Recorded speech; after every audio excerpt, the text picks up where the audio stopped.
Okay okay మీరందరూ original bro. నేను ఈ ప్రిపేర్ అయిన ఏదో చెప్పా, ఇప్పుడు నార్మల్గా మాట్లాడతా, భయపించద్దు ప్లీజ్. Okay okay.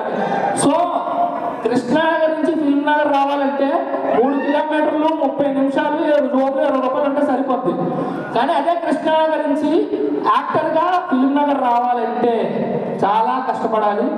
ఆ కష్టం మర్చిపోవాలంటే ఏదో ఇన్స్పిరేషన్ ఉండాలి. ఆ ఇన్స్పిరేషన్లు రజనీకాంత్ గారు కానీ, చిరంజీవి గారు కానీ, రవితేజ గారు కానీ చాలా మంది హీరోలు ఉన్నారు. అలాగే ప్రజెంట్ యూత్కి మీరు ఒక ఇన్స్పిరేషన్ అయ్యారన్న, really thank you so much. And మీరు యూట్యూబ్ నుంచి ఫిల్మ్ మేకింగ్ నేర్చుకున్నారు, కానీ నేను ఈ మూవీలో యాక్ట్ చేసేటప్పుడు మీ నుంచి చాలా నేర్చుకున్నానన్న. Thank you so much. Okay okay వస్తున్నా. సో ప్రతి ఒక్క కుర్రోడు క్రష్తో టెంపుల్కి వెళ్ళి టెంకాయ కొట్టాలనుకుంటారు. ఎలాగో మీ ప్రతి మూవీ కూడా హిట్ అవ్వాలని నేను అలాగే అనుకుంటున్నాను sir. Really thank you so much. ఒక్క నిమిషం బ్రో, మర్చిపోతున్నా.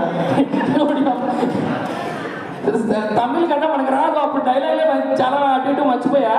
కానీ మర్చిపోయినప్పుడు కూడా నాకు రియల్లీ చాలా సపోర్ట్ చేశారు అన్న, అశ్వత్ మారిముతు అన్న.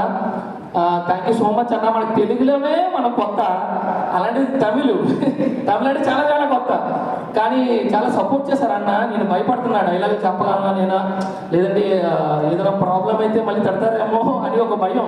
కానీ అన్న నువ్వు చేసేస్తావమ్మా, నో ప్రాబ్లం అని చెప్పి, ఇది తమిళ్లో అన్నారులే, తెలుగులో మీకు అర్థమయ్యాడని చెప్తున్నా. సో అలా అన్నారు. మన దగ్గర టాలెంట్ ఉంది, సపోర్ట్ చేయమని పేరెంట్స్ని అడిగినా కొంచెం ఆలోచిస్తారేమో.